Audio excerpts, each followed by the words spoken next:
Let's now begin with the registration, the registration which is required under Foreign Contribution Regulation Act.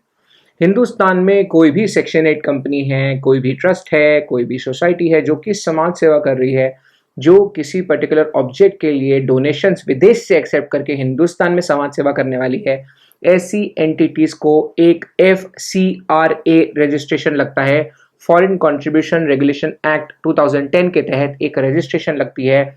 विदेश से आप contribution accept करने वाले हैं, विदेश का कंट्रीब्यूशन एक्सेप्ट करके आप हिंदुस्तान में उस पैसे से डोनेशन देने वाले हैं, उस पैसे से आप समाज सेवा करने वाले हैं। इसके लिए आपको फॉरेन कंट्रीब्यूशन रेगुलेशन एक्ट के तहत एक रजिस्ट्रेशन करवानी पड़ती है। वो रजिस्ट्रेशन का प्रोसेस हम अभी समझने वाले हैं। आ जाओ। तो सबसे पहले तो यार प्रेफरेबली जो भी ऐसी एंटिटीज है जो विदेश से पैसा एक्सेप्ट करके, फॉरेन से पैसा एक्सेप्ट करके इंडिया में कुछ अच्छा काम करना चाहती है, चैरिटेबल ऑब्जेक्ट के साथ कुछ काम करना चाहती है, तो प्रेफरेबली यार उसको सेक्शन 8 कंपनी या ट्रस्ट या सोसाइटी खोल लेना चाहिए। क्योंकि हिंदुस्तान में अगर आपको चैरिटेबल ऑब्जेक्ट के साथ कोई काम करना है तो रजिस्ट्रेशन तो या तो एज ट्रस्ट या तो सोसाइटी या तो सेक्शन 8 कंपनी की ही होगी। और कम से कम अगर आप फॉरेन कंट्रीब्यूशन रेगुलेशन एक्ट के तहत रजिस्ट्रेशन करवाना चाहते हैं तो कम से कम आपका एग्जिस्टेंस 3 साल का होना चाहिए। मतलब ट्रस्ट खोल के 3 साल हो गया है, या सोसाइटी खोल के 3 साल हो गई है, या सेक्शन 8 कंपनी खोल के 3 साल हो गई है। फर्दर, पिछले 3 साल में क्या आपने कम से कम 10 लाख रुपए खर्च किया है? इंडिया में आप विदेश से पैसा लेने की बात कर रहे हो, पिछले 3 साल में क्या आपने 10 लाख रुपए भी खर्च किए टोटल मिला के? जो भी आप ऑब्जेक्ट बता रहे हैं, क्या आपने हिंदुस्तान में कम से कम 10 लाख रुपए स्पेंड किए हैं? 10 लाख रुपीज़ आपने एक्सपेंडिचर किया है हिंदुस्तान में, है ना? तो अगर आप हिंदुस्तान में कुछ पैसा खुद का कुछ भी खर्चा किया नहीं है, हिंदुस्तान से डोनेशन मिली नहीं, सीधे विदेश से क्यों पैसा चाहिए आपको? तो ये भी एक क्राइटेरिया है कि पिछले 3 साल में कम से कम 10 लाख रुपए का एक्सपेंडिचर हुआ होना चाहिए। कम से कम 10 लाख रुपए का आपने एक्सपेंडिचर पिछले 3 साल में किया हुआ होना चाहिए। और ये बात को सर्टिफाई करने के लिए स्पेसिफिकली आपको क्या लगने वाला है मालूम है? आपको एक चार्टर्ड अकाउंटेंट से statement of income and expenditure का ऑडिटेड स्टेटमेंट लगेगा।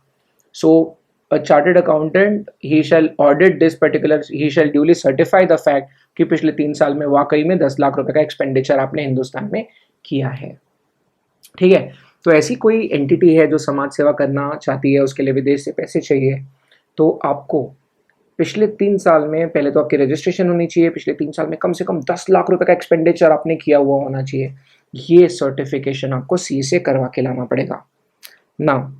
अब ये हो गई बेसिक एलिजिबिलिटी क्राइटेरिया। अब व्हाट आर द कंडीशंस? जब आप अप्लाई करेंगे सर्टिफिकेट के लिए तो कौन सी कंडीशंस इंपॉर्टेंट है? Which are the conditions which will be considered by government? आपको ग्रांट ऑफ रजिस्ट्रेशन मिलने के पहले क्या कंडीशंस चेक की जाएंगी? Number 1, the entity that is making application, that entity should not be fictitious और बेनामी। एक कानून हमने पढ़ा है, हम पढ़ेंगे, बेनामी ट्रांजैक्शन एक्ट। उसमें यही लिखा हुआ है कि आप जो करना है अपने नाम से करो।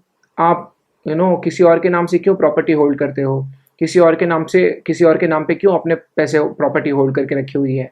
काल्पनिक नामों में क्यों आप लोग काल्पनिक नाम से क्यों काम कर रहे हो? अपने नाम से करो कोई काम।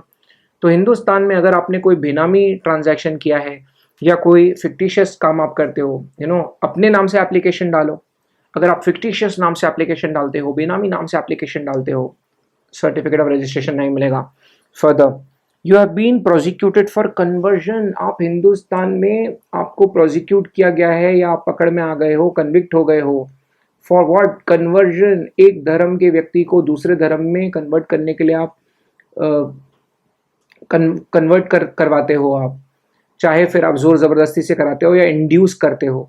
हिंदू को मुसलमान या मुसलमान को हिंदू में कन्वर्ट करना, या कोई सिख है या कोई क्रिश्चियन है तो उसको आप हिंदुइज्म एक्सेप्ट करने के लिए फोर्स कर रहे हैं या हिंदू को क्रिश्चियन बना रहे हैं। ऐसी एक्टिविटी के लिए अगर आपको गिल्टी पाया गया है, आपको प्रोसिक्यूट किया गया है या आप कन्विक्ट हुए हो, आपको रजिस्ट्रेशन नहीं मिलेगा। क्योंकि विदेशी पैसा लेके आप ये एक्टिविटीज़ करेंगे हिंदुस्तान में, बिल्कुल एक्सेप्टेबल नहीं है। फर्दर, आप हिंदुस्तान में कम्युनल टेंशन पैदा करने के लिए प्रोसिक्यूट हो चुके हैं। अलग अलग जातियों, अलग अलग धर्मों के बीच में आप झगड़े करवाते हैं हिंदुस्तान में और विदेशी पैसे चाहिए आपको, बिल्कुल नहीं मिलेंगे। या तो you are engaged in sedition. Sedition का मतलब जानते हैं आप? देश के खिलाफ आजकल बहुत इस बारे में बात हो रही है। वैसे I am not going to get into that territory, but sedition का मतलब होता है देश की सरकार के खिलाफ बगावत करना। एंटी नेशनल बोल, आजकल न्यूज़ में तो एंटी नेशनल वर्ड का कुछ ज़बरदस्त ज़्यादा ही यूज़ हो रहा है। तो सेडिशन का मतलब होता है सरकार के खिलाफ बगावत। एक्चुअली हिस्ट्री ये है कि जो जो कंट्रीज़ में सरकार के खिलाफ लोगों ने बगावत की, वो कंट्रीज़ में प्रॉब्लम्स हुई। जैसे आप सीरिया का हाल देखो, इराक का हाल देखो, वहाँ के लोगों ने पहले तो गद्दाफ़ी को मार दिया, गद्दाफ़ी के खिलाफ लोगों ने भड़काया, गद्दाफ़ी को मार दिया। उसके बाद देखो सीरिया में क्या हाल है, आतंकवाद पूरा आ गया है वहाँ पे। तो हिस्ट्री तो एटलीस्ट ये बोलती है कि every country got to have a very good law for sedition, क्योंकि देश की सरकार के खिलाफ बगावत हो, उसके बाद कोई संभालने वाला भी चाहिए। पॉलिटिकल स्टेबिलिटी बहुत इंपॉर्टेंट है।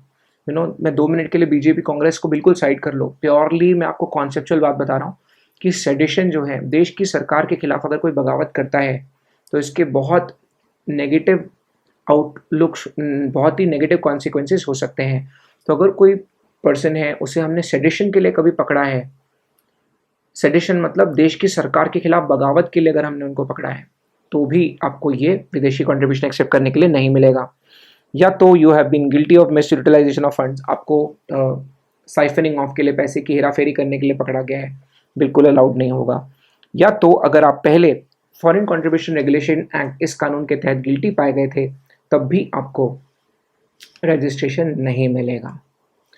Further, the acceptance of foreign contribution is not likely to affect, मतलब ये कंसिडर किया जाएगा जब आप एप्लीकेशन डालेंगे ना, तो वो चेक करेंगे कि कहीं ऐसा तो नहीं है कि आपको फॉरेन कंट्रीब्यूशन रेगुलेशन एक्ट के तहत ये जो रजिस्ट्रेशन है, ये देने से हिंदुस्तान की सिक्योरिटी इंटीग्रिटी पे कोई इम्पैक्ट पड़ जाएगा, ये पब्लिक इंटरेस्ट में तो होगा।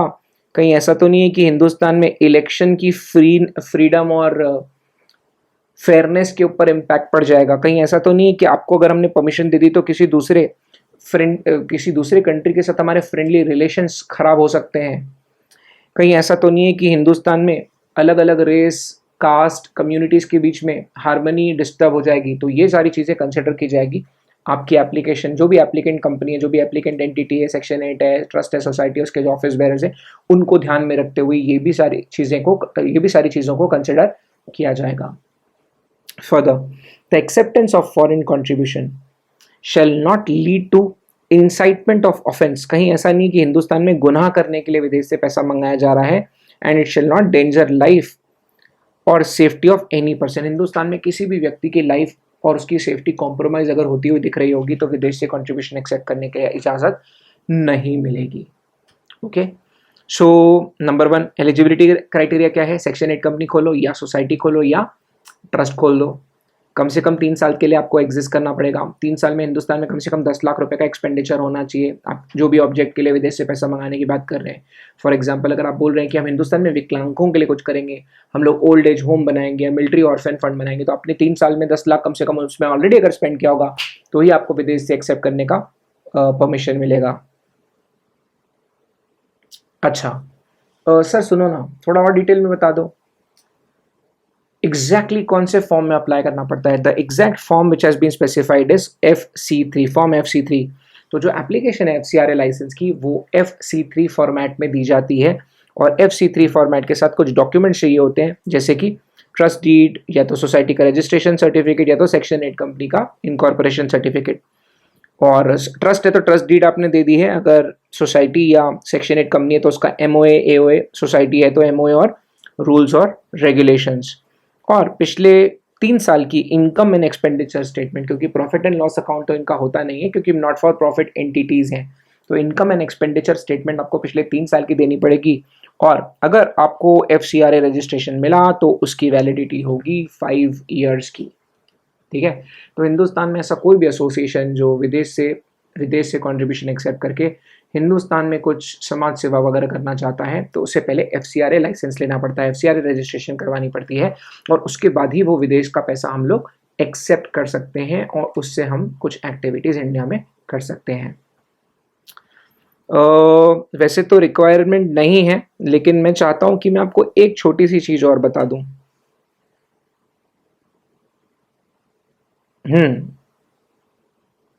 ये जो रजिस्ट्रेशन आपको मिली है, ये जो रजिस्ट्रेशन आपको मिली है, क्या इसे कैंसिल किया जा सकता है? व्हाट आर द सर्कमस्टेंसेस ये सर्टिफिकेट को कैंसिल किया जा सकता है, एक बार देख लेते हैं. द सेंट्रल गवर्नमेंट में, if it is satisfied after making such inquiry as it may deem fit, it may order cancellation of certificate. If, कब कब कैंसिलेशन ऑर्डर कर दिया जाएगा? अगर the holder of certificate has made a statement which is incorrect और false. जब grant of registration के लिए आपने जो जो इन्फॉर्मेशन दी अगर वो इनकरेक्ट निकली, झूठ निकली, तो आपका रजिस्ट्रेशन सर्टिफिकेट कैंसिल हो जाएगा. Further, the holder of certificate has violated the terms and conditions of the certificate. अगर in the opinion of central government it is in the public interest to cancel the certificate, और the holder of certificate has violated the provisions of this act, or if the holder of certificate has not been engaged in the reasonable activity in the chosen field of benefit of society for 2 consecutive years or has become defunct.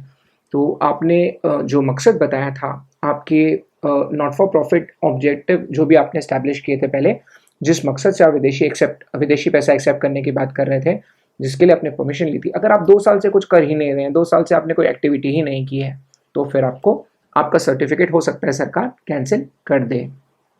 Further, no order of cancellation of certificate shall be made unless a person has been given a reasonable opportunity of wait. Of course opportunity तो देनी पड़ेगी. अगर certificate cancel हो रहा है तो जिस भी पार्टी को FCRA रजिस्ट्रेशन मिला हुआ होगा उसको हम मौका देंगे अपनी बात रखने का. उसको हम बोलेंगे कि अगर आपको अपनी सफाई में कुछ कहना है तो आप कह सकते हो. तो opportunity of being heard has to be given. और एक बार जिसका सर्टिफिकेट कैंसिल हुआ वो दोबारा कभी रजिस्ट्रेशन के लिए अप्लाई नहीं कर सकता. So guys, this is a very simple, very easy chapter. I hope आपको ये समझ में आया होगा. तो FCRA रजिस्ट्रेशन भी काफ़ी इंपॉर्टेंट टॉपिक है. आई होप आपको ये समझा होगा. ठीक है. So thank you guys, you have been a lovely audience and we meet for the next topic. Thank you. Bye bye.